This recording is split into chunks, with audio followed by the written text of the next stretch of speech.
Ano nga pala nangyari sa inyo ni Yuri kagabi? That bitch. She's hurting. Nawalan siya ng anak. Naranasan mo rin yun, di ba? I know, but I am not the same person. She's a rude bitch. Sinabihan ba naman ako na pinabayaan ko raw ang anak natin? Nakala niya siguro hindi ko siya kayang sagutin. Si Rebecca, hindi niya matanggap na kahit kailan hindi mo siya mamahalin. And you are not responsible for her stupid action.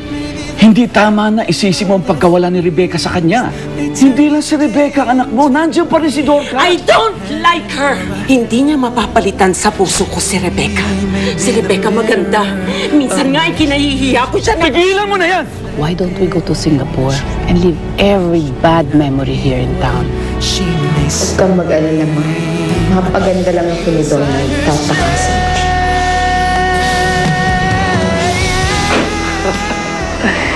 I can't believe it. Sira ulo pala ang mami ni Rebecca, no? Talagang hiniya niya si Dorcas.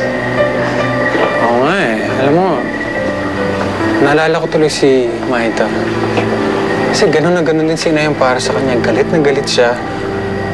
Pinapaya siya sa maraming tao. Alam mo, pre, that's stupid. Kasi mature na si Rebecca. Alam niya dapat ang tama at mali, diba? Para sa akin, there's nobody to blame except Rebecca herself. Huwag na natin sisihin si Rebecca. Wala na siya.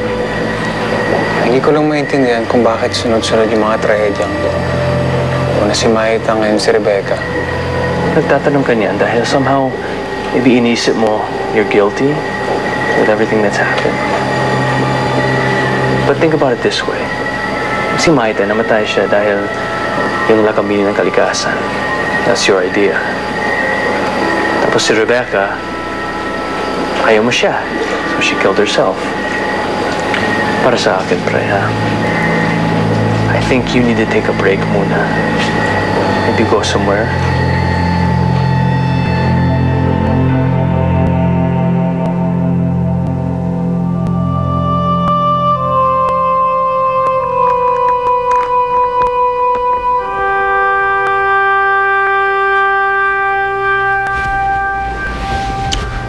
Payag na ako sa alok niyong pumunta ng Singapore. Gusto kong lumayas. Good. You will forget all the bitter memories out here. Thanks.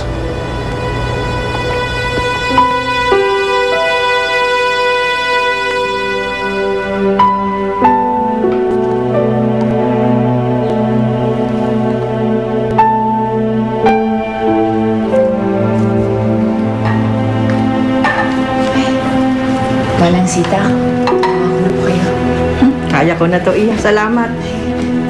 Tulong na po ako. Wala naman po akong ginagawa. Sige.